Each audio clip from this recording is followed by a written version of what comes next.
السلام علیکم ناظرین، یہ تقریباً 15 سال پرانی بات ہے۔ ان دنوں دو نوجوان آصف اور رضوان میڈیکل کے طالب علم تھے۔ ایک دن کلاس میں انسانی ڈھانچے کے بارے میں پڑھایا جا رہا تھا کہ ٹیچر کی آواز آئی، ڈیئر اسٹوڈنٹس، کل سے جو 2 چھٹیاں سٹارٹ ہو رہی ہیں اسلامی تہوار کے سلسلے میں، ان 2 چھٹیوں کے بعد آپ سے پورے انسانی ڈھانچے کا ٹیسٹ لیا جائے گا۔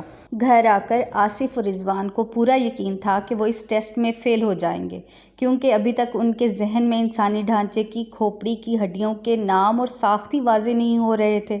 وہ دونوں کتاب کھولے انسانی ڈھانچے پر لکھا ہوا مضمون پڑھ رہے تھے کہ اچانک آصف بولا، اگر ہم کہیں سے ایک انسانی کھوپڑی لے آئیں تو ہمارا کام بن سکتا ہے۔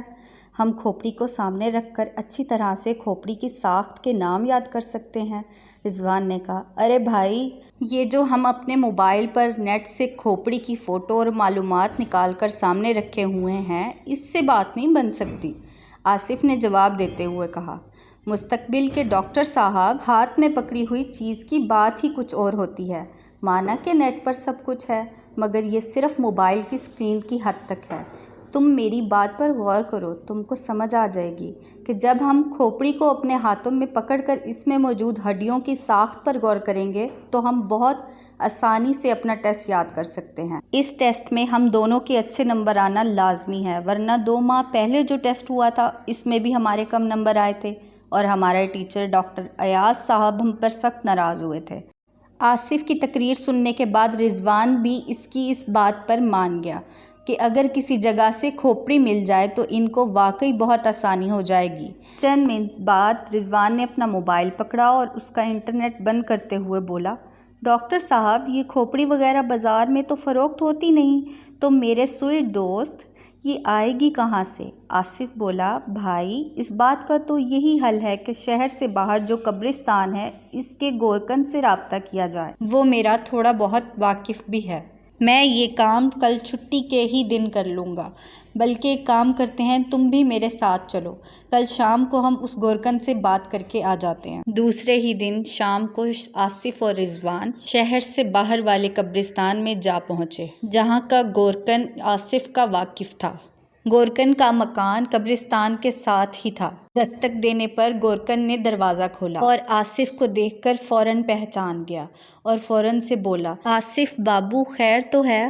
آج کیسے آنا ہوا؟ کہیں کوئی فوتگی؟ آصف نے فوراً اس کی بات کاٹتے ہوئے کہا، نہیں نہیں گورکن صاحب، ہمارے ہاں سب خیریت ہے، بس آپ سے ایک کام پڑ گیا تھا، کیا ہم یہیں کھڑے رہیں گے؟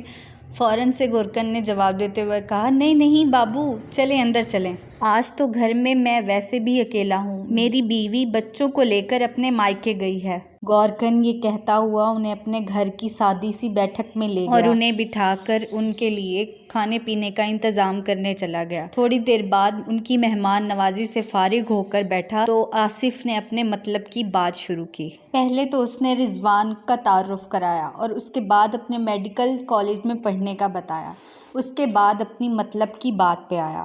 جب اس نے گورکن سے کہا، ہمیں انسانی کھوپڑی چاہیے، تو گورکن نے چونک کر ان دونوں کی طرف دیکھا۔ اسی وقت آصف نے 500 روپے نکالے اور زبردستی گورکن کے جیب میں ڈال دیے۔ گورکن نے پہلے تو کھوپڑی نکال کر دینے سے معذرت کر لی۔ جب آصف نے اس کو یقین دلایا کہ وہ کھوپڑی کسی غلط مقصد کے لیے نہیں لے جا رہے، وہ میڈیکل کے اسٹوڈنٹس ہیں اور ان کو واقعی تعلیمی سرگرمی میں استعمال کرنے کے لیے کھوپڑی درکار ہے، تو گورکن نے رضامندی ظاہر کر دی۔ ٹھیک ہے صاحب، مگر اس کی مزید کچھ اور قیمت بھی دینی ہوگی۔ آصف نے مزید 500 روپے نکالے اور اس کو دے دیے۔ تو اس نے رات کو 10 بجے آنے کا کہا۔ وہ گھر واپس چلے گئے۔ گھر آ کر رضوان نے کہا، آصف، میں تو پہلی مرتبہ اتنی رات کو قبرستان جاؤں گا، کہیں مجھے کوئی روح ہی نہ چمٹ جائے۔ آصف نے کہا، تم گھبراؤ نہیں، گورکن ہمارے ساتھ ہوگا۔ رات کو وہ دونوں دوست قبرستان کی طرف چلے گئے۔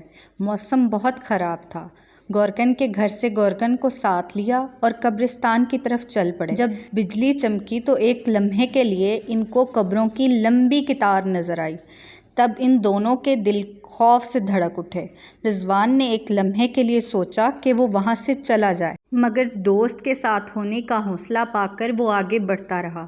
کچھ دیر چلنے کے بعد گورکن ایک قبر کے پاس رکا اور بولا، صاحب، یہ قبر کسی وقار صاحب کی ہے اور میں نے دیکھا ہے کہ اس کی دیکھ بھال کے لیے بہت کم آتے ہیں، تو میں آپ کو اس کی کھوپڑی نکال دیتا ہوں۔ یہی کہنا تھا کہ وہ اپنے بیلچے سے قبر کی مٹی ہٹانے لگا اور کچھ ہی دیر کے بعد اس نے پوری قبر کھود لی۔ پہلی پتھر کی سل اس نے ذرا سی کھسکا کر ہٹا دی اور پھر چند منٹوں میں قبر اوپن ہو چکی تھی۔ اب تو ٹارچ پکڑے آصف کا دل بھی خوف سے گھبرا اٹھا۔ ٹارچ کی روشنی سے قبر کے اندر دیکھنے کی ہمت اس کی بھی نہ تھی۔ کچھ دیر کے بعد گورکن نے خربوزے کی طرح کھوپڑی کو دونوں ہاتھوں سے پکڑ کر نکالا۔ اپنی جیب سے بلیک تھیلا نکال کر کھوپڑی کو اس میں ڈال کر آصف کے حوالے کر دیا۔ پھر گورکن نے ان کو کہا، صاحب لے جائیں آپ۔ وہ دونوں موٹر سائیکل کی ایک سائیڈ پر لٹکا کر چل پڑے۔ جب وہ رضوان کے گھر کے پاس پہنچے تو رضوان اتر گیا۔ تب آصف نے کھوپڑی رضوان کو پکڑا دی۔ پہلے تو رضوان ڈر گیا، لیکن جب آصف نے بتایا کہ میری الماری کا لاک خراب ہو گیا ہے، کوئی دیکھ نہ لے، تو اس پر رضوان اپنے پاس رکھنے پر راضی ہو گیا۔ رضوان نے گھر آ کر کھوپڑی کو الماری میں رکھ دیا اور سونے کے لیے لیٹ گیا، لیکن اس کا خوف سے برا حال تھا۔ اس نے آصف کو کال ملا کر کچھ دیر اس سے بات کی اور اپنے خوف کا بتایا تو آصف نے کہا، رضوان ڈرنے کی کوئی بات نہیں، آج کل ایسا نہیں ہوتا کہ مردے انتقام لیں۔ اگر مردہ انتقام لے گا تو مجھ سے لے گا، گورکن کے پاس تو میں ہی لے کر گیا تمہیں، اور کھوپڑی نکالنے کا مشورہ بھی میرا تھا، تو تمہیں کس بات کا ڈر ہے؟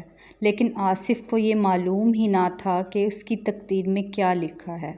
کچھ دیر کے بعد رضوان نے فون بند کر دیا، آنکھیں بند کر کے لیٹ گیا، لیکن اس کے دماغ میں وہی سب کچھ چل رہا تھا۔ پھر نہ جانے کب اس کی آنکھ لگ گئی۔ کچھ دیر کے بعد اس کا فون زور زور سے بجنے لگا۔ رضوان نے نیند میں ہی یہ سوچ کر فون بند کر دیا کہ نہ جانے کون اس ٹائم فون کر رہا ہے، اور وہ پھر سے سو گیا۔ کچھ دیر کے بعد اس کے کمرے کا دروازہ زور زور سے بجنے لگا۔ رضوان نے دروازہ کھولا تو رضوان کے بھائی نے بوکھلاتے ہوئے کہا، رضوان ہمیں ابھی آصف کے گھر جانا ہوگا۔ ابھی رضوان کو صحیح سے نیند سے ہوش بھی نہ آیا تھا کہ اس کے بھائی نے اس کا ہاتھ پکڑا اور آصف کے گھر کی طرف نکل پڑے۔ وہاں پہنچ کر رضوان دیکھ کر حیران رہ گیا کہ آصف کے گھر میں لوگوں کا رش ہے اور بے تحاشا چیخو پکار تھی۔ رضوان اور اس کا بھائی آصف کے کمرے کی طرف بھاگے۔ آصف مردہ حالت میں بیڈ پر ہی پڑا تھا۔ چھت سے پنکھا اس کے سر پر آ کر گرا تھا، جس کی وجہ سے اس کی کھوپڑی ٹوٹ گئی اور وہ نیند میں ہی مر چکا تھا۔ رضوان یہ سب دیکھ کر اپنے ہوش میں نہ رہا۔ اس کا ڈر سچا تھا۔ مردے نے اپنا انتقام آصف سے لے لیا۔ چند دنوں کے بعد کچھ حالات درست ہونے کے بعد رضوان نے گورکن کو پیسے دیے اور اس کھوپڑی کو واپس دفنا دیا۔